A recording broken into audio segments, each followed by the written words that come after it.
আজকে আমরা উইলিয়াম শেক্সপিয়ারের লেখা 'অ্যাজ ইউ লাইক ইট' এই গল্পটা পড়ব। গল্পের শুরুতেই এই নাটকের আমরা ক্যারেক্টারগুলোকে একটু দেখে নেব। ডিউক সিনিয়র, তারপর ডিউক ফ্রেডরিক ইনি একজন আজারপর। আজারপরের মানে এবং কেন আজারপর সেটা আমরা পরে জানতে পারবো। Orlando, Oliver, Adam, Rosalind, Ganymede একজনের দুটোর কেন নাম সেটা আমরা পরে জানতে পারবো এবং সিলভিয়া বা অ্যালিনা একজনের দুটো কেন নাম সেটা আমরা পরে জানতে পারবো। এবার আমরা নাটকটা শুরু করবো। নাটক শুরু হয় কি একটা দেশ দিয়ে, সেই দেশে একজন ডিউক আছে। ডিউকের নাম হচ্ছে ডিউক এবার আমরা নাটকটা শুরু করবো। নাটক শুরু হয় কি একটা দেশ দিয়ে, সেই দেশে একজন ডিউক আছে। ডিউকের নাম হচ্ছে ডিউক সিনিয়র। এবার সেই ডিউকের একটা ইয়ঙ্গার ব্রাদার আছে, সে কি করে তার সম্পত্তি কেড়ে নিল, কেড়ে নিয়ে তাকে বার করে দিল। বার করে তাকে আরেনা জঙ্গলে চলে যেতে বললো। সেও চলে গেল তার কার লোকজন নিয়ে। এবার যে লোকের সম্পত্তি কেড়ে নেয় তাদেরকে আজারবার বলে। এবার তার এই ডিউক জঙ্গলে বসবাস করতে শুরু করলো তার লোকজনকে নিয়ে। এবার তাদের একটা জিনিস খারাপ লাগতো যে তাদের হরিণকে মারতে হতো, হরিণের মাংস খেতে খাওয়ার জন্য, নাহলে তো তারা বাঁচবে না। শীতকালে তাদের খুব কষ্ট হতো এই ঠান্ডার মধ্যে সে জঙ্গলের মধ্যে থাকা। এবার এই ডিউকের একটা মেয়েও আছে। আবার মেয়ের নাম রোজালিন্ড। রোজালিন্ডকেও তার বার করে দেওয়া উচিত ছিল, কিন্তু রোজালিন্ডকে বার করলো না। কারণ এই ডিউক ফেডরিক যে এখন নতুন সম্রাট বা ডিউক যাই বলে না কেন, সেই ডিউক, এই ডিউক ফেডরিকের মেয়ে আবার রোজালিন্ডের খুব ভালো বন্ধু। তারা রিকোয়েস্ট করলো বাবাকে। সে রিকোয়েস্ট করলো যাতে তাকে এটা পার না করে। সেও শুনলো, রাখলো। এবার তারা একদিন কথা বলছে তার বাবার জন্য, তার মনটা রোজালিন্ডের। সিরিয়া কথা বলছে, সান্ত্বনা দেওয়ার চেষ্টা করছে, কনসোল করার চেষ্টা করছে। এই সময় একজন মেসেঞ্জার এলো বা দূত এলো, বলার জন্য যে রেসলিং হচ্ছে, তোমরা কি চাইলে দেখতে পারো এন্টারটেনমেন্টের জন্য। এবার তারা গেল। সে দেখলো যারা প্রফেশনাল রেসলার সাথে একটা বোকা পাতলা ছেলের ম্যাচ হচ্ছে। তখন ডিফেন্ডে রিকোয়েস্ট করো, তুমি ম্যাচটা করো না, তুমি হেরে যাবে। কিন্তু এই অরল্যান্ডো বলে যে ছেলেটির সঙ্গে ম্যাচটা হবে, রোগা পাতলা ছেলেটার নাম অরল্যান্ডো, এই ম্যাচটা হবে সেখানে, খুব ভালো উচ্চারণ উত্তর দিল। বলে আমার পৃথিবীতে কেউ নেই, যদি আমি মরেও যাই তাতে ভালো, তো নতুন একটা জায়গা খালি হবে, সেখানে আরো ভালো লোক আসবে। তার জন্য ম্যাচটা শুরু হলো। এছাড়া যদি ম্যাচ শুরু হলো, তারপর কিন্তু দেখা গেল যে রোজালিন্ডের কিন্তু ভালোভাবেই দেখছে, রোজালিন্ড ছিল দুজনই ম্যাচ দেখছে, কিন্তু রোজালিন্ড বেশি ভালোভাবে দেখছে। রোজালিন্ডের একটা ফিলিংস জন্মাচ্ছে অরল্যান্ডোর উপর, অরল্যান্ডোটা রোজালিন্ডের উপর ফিলিংস জন্মাচ্ছে। এবং কিন্তু রোজালিন্ড দেখলো যে অরল্যান্ডো ম্যাচটা জিতে গেল এবং ডিউক ফেডরিক তো অবাক হয়ে গেল। তারপর ডিউক ফেডরিক কিন্তু খুব খুশি হলো ছেলেটার স্কিল দেখে।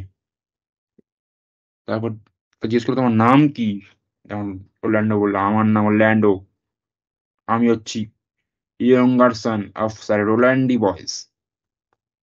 স্যার রোল্যান্ডি বয়েস ওয়াজ ডেড, মানে স্যার রোল্যান্ডি বয়েস ক্যারেক্টার আমরা পেলাম কিন্তু সে মারা গেছে। ঠিক আছে। এবার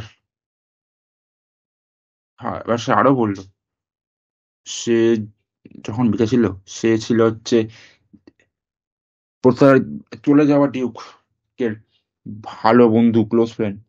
তখনই শুনলো ডিউক ফ্রেডরিক যে রোল্যান্ড ডিবয়েজের ছেলে। তার মাথা গেল গরম হয়ে, বললো তুমি অন্য কারো ছেলে হলে আমি খুশি হতাম। তখন রোজালিন্ড কিন্তু আবার এই খুব খুশি মনে মনে। অরল্যান্ডো তার প্রিয় বাবার প্রিয় বন্ধুর ছেলে, এবং সে কিন্তু তার কি বলবো ফ্রেন্ডস এর বলতে পারো, বেস্ট ফ্রেন্ড বলতে পারো, তার কাছে সিলিয়ার কাছে কনফেস করলো যে আমি কিন্তু তাকে ভালোবেসে ফেলেছি। সো এবার কিন্তু সে কাঁদাকাটি শুরু করলো। এবার কিন্তু রোসালিন্ড কিন্তু তার হাঁটার গলার চেন ওলানাকে দিয়ে বললো তুমি যেখানেই থাকো চেনটা পরে থাকবে, যদি আমাদের দেখা হয় চেনটাই হবে আমাদের ভালোবাসার প্রতীক। ঠিক আছে। এবার কিন্তু হম ফেডরিকের একটু মনটা একটু বিগড়ে গেল, কারণ তার শত্রুর ছেলে বলে কথা। যাই হোক, একদিন কিন্তু কথা হচ্ছে ওই ওরল্যান্ডোকে নিয়ে। কিন্তু তার ঘরে সিলিয়ার বাবার ঘরে ঢুকলো। ঘরে ঢুকে বললো না, তোমরা কিন্তু আর এখানে থাকতে পারবে না। মানে রোজালিনকে বললো তুমি বেরিয়ে যাও। এই তো অরল্যান্ডোর বন্ধু হয়েছে রোজালিন্ড, এবং যেহেতু শত্রুর ছেলে, যেহেতু সিলিয়া চেষ্টা করলো, কত সিলিয়া কত ভালো মানে ক্যারেক্টার। যেখানে যেখানে কোনো নিজের কথা ছাড়া আজকের দিনে হবে না, সেখানে কিন্তু সিলিয়া তার বন্ধুর জন্য লড়াই করে যাচ্ছে। তো বললো না, কিছু তো করার নেই, চলে যেতেই হবে। তখন সে ঠিক করলো সেও তার বন্ধুর সাথে যাবে। এবং তারা ঠিক করলো যে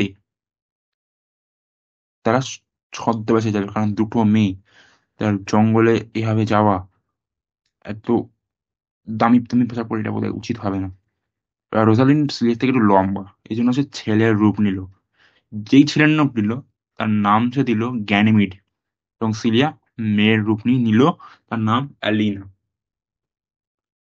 এবার তারা হুম বেরিয়ে গেল টাকা পয়সা নিয়ে।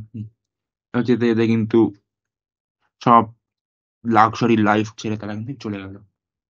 এবার রাস্তায় যখন হাঁটছে হাঁটছে হাঁটছে আর তারা হাঁটতে পারছে না। অ্যালিনা আগে সিলিয়া কিন্তু ডিক্লেয়ার করে দিল সে হাঁটতে পারবে না। সে একজনের সাথে দেখা করলো। সে বললো যদি টাকার বিনিময়ে সে যদি কিছু সাহায্য করতে পারে, খাবার দাবার বা একটু থাকার জায়গা। সে বললো হ্যাঁ আছে তো। এই কান্ট্রিম্যানটা বললো আছে। এই এখানে আরেকটা জিনিস নেই, এই রোজালিন্ডা সিলিয়ার সাথে কিন্তু একজন টাচস্টোন ছিল, টাচস্টোন হচ্ছে যে সঙ্গে হাসাতে পারে। ওকে, সেটা এখানে নেওয়া নেই। এবার তারা গেল, গেলে কিন্তু তারা বলল হ্যাঁ সেদিন শেফার্ডের সার্ভেন্ট সে তার হাউস বিক্রি করতে যাচ্ছে। সেখানে তারা গেল, গিয়ে টাকার বিনিময়ে তারা থাকতে শুরু করলো, দুজনে কিন্তু দারুণ কটেজে থাকতে শুরু করলো। গ্যানিমেড কিন্তু মনে মনে সেই ওরল্যান্ডোর কথাই ভাবছে, কিন্তু সে জানেও না ওরল্যান্ডো কোথায়। এদিকে ওরল্যান্ডো কিন্তু স্যার ওরল্যান্ডো বাসের ইয়ং সন। ওরল্যান্ডোর একটা দাদা আছে, তার নাম অলিভার। যখন স্যার ওরল্যান্ডো ডিভাস মারা যায় তখন কিন্তু অলিভারকে বারবার করে বলে গেছিল তুমি তোমার ভাইকে যত্ন করবে, শিক্ষিত করবে, যুদ্ধের বিদ্যা শেখাবে, কিন্তু সে বদমাস কিছুই শেখায়নি, এবং তাকে সে মারার প্ল্যান করছে। হুম এবং সে যুদ্ধটাও প্ল্যান করেছিল যাতে তার ভাই মারা যায়। এসব শোনার পর কিন্তু অ্যাডাম সাবধান করে দেওয়ার পর কিন্তু অরল্যান্ডো থাকবে না, সে বাড়িতে চলে যাবে। কিন্তু সে চলে যাবে, তার কাছে তো টাকাও নেই। এদিকে অ্যাডাম এতই ভালো, সে কিন্তু অরল্যান্ডোকে পালাতে সাহায্য করলো, এবং তারা প্ল্যান করলো যে তারা পালিয়ে যাবে। এবং অ্যাডাম 500 ক্রাউন কিন্তু দিল, তার জমানো টাকা থেকে 500 ক্রাউন দিয়ে দিল অরল্যান্ডোকে। এবার তারাও তো জঙ্গলে এসেছে, কিন্তু অ্যাডাম তো হাঁটতে পারছে না, বয়স হয়ে গেছে, কতই বা হেঁটে হেঁটে দৌড়াবে। অরল্যান্ডো খাবার খুঁজছে, এদিকে তখন সবে ডিনার টাইম, সব এই চলে যাওয়া ডিউক তারা খেতে বসেছে। এবং কিন্তু অরল্যান্ডো গেল, গিয়ে বলল তরোয়াল দিয়ে বললো তোমরা খাবে না তো একটা কেউ খাবারে হাত দেবে না, আমি খাবার নিয়ে যাব। তখন ওই ডিউক বলল কি হয়েছে, এরকম ব্যবহার করার কারণ কি? তখন সে বলল আমারই একজন সহযাত্রী, সে কিন্তু না খাওয়ার পেয়ে অসুবিধায় পড়েছে। তখন সে বললো অ্যাডাম তো হুম, অ্যাডাম তাদেরকে বললো তাও অ্যাডামকে নিয়ে আসো। সে আবার অ্যাডামকে নিয়ে গেল, নিয়ে গিয়ে ওখানে একটা তোকে খাওয়া দাওয়া সবাই মিলে ওখানেই থাকা শুরু করলো। তাহলে এখন ওখানে কে কে রয়েছে? অ্যাডাম, অরল্যান্ডো, এদিকে ডিউক রয়েছে। হুম এদিকে একদিন কিছুদিন পর রোজল্যান্ড আর সিলিয়া, যাদের বর্তমান নাম গ্যানিমিড এবং এলিনা, তারা কিন্তু ঘুরছে জঙ্গলে। ঘুরতে ঘুরতে রোজাল্যান্ডের চোখে পড়লো, দুজনেই কিন্তু চমকে গেল যে রোজাল্যান্ডের নাম গাছে গাছে লেখা, গাছের ছাদের উপর লেখা। রোজাল্যান্ড যার নাম লেখা তারই তো একটু চোখে পড়বে, সে তার চোখে পড়লো। এবং সে কিন্তু তারপরে সে দেখতে পারলো রোজালিন্ড অরল্যান্ডো ঘুরে বেড়াচ্ছে জঙ্গলে, গলায় চেন পরে। এই চেন থেকে সে চিনতে পারলো। এবার কিন্তু রোজালিন্ড তাকে পরিচয় দিল না। তো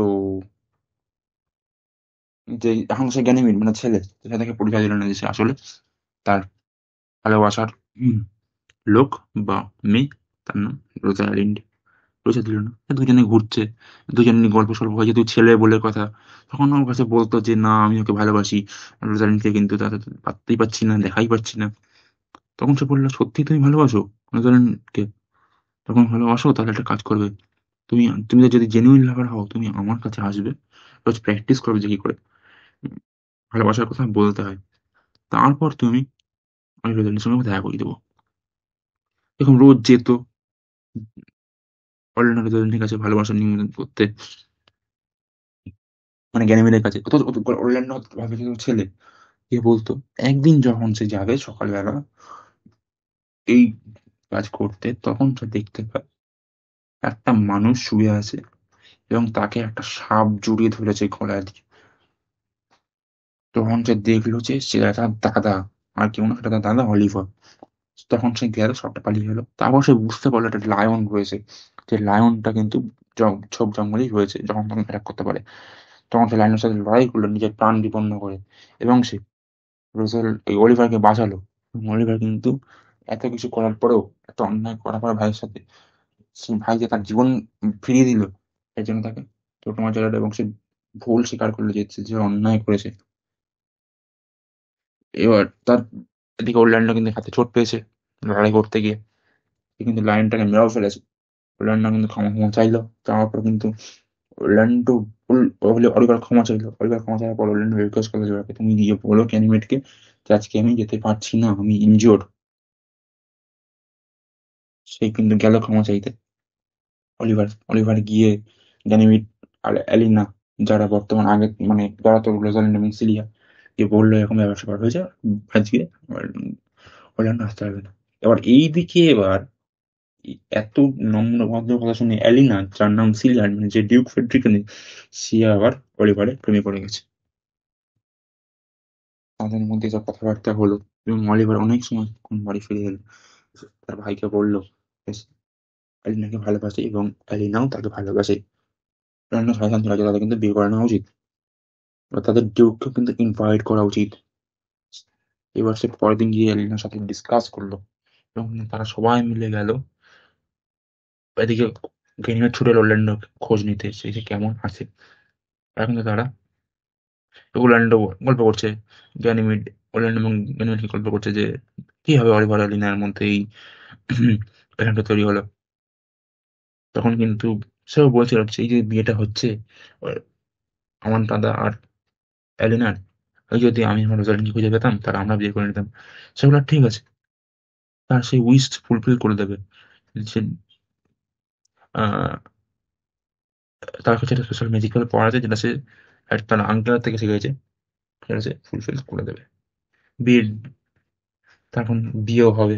এবার পরের দিন সকালে Oliver, Orlando, Duke, along with Alina সবাই গেল। কোথায় গেল?